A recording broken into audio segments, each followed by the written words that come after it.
Happy. एक तो मैं 70 के आएंगे और दूसरी बात में जीजी आएंगे मेरे घर में, बहुत ही ज्यादा खुश हूँ।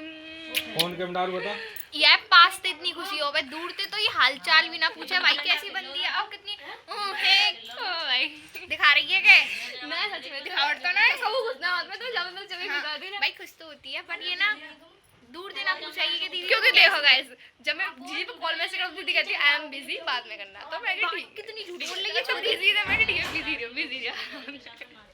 मुझे भी इससे मुझे भी इससे मिलके काफी अच्छा लगा। इतना अच्छा लगा कि बोला नहीं जा रहा। ना बोला ना जा रहा, खुशी है ये कैसी चीज है जो बातें ना बोला जा रहा, क्योंकि आके आज 70 कल भाई परसों भाई तो मैं तो आज सेलिब्रेट करूंगा, पता तू क्या करेगी? पार्टी दे करूंगा। दे पार्टी तू देगी, मैं ओ देख कैसी पागल तुम चोरी बड़ी है। ना होते।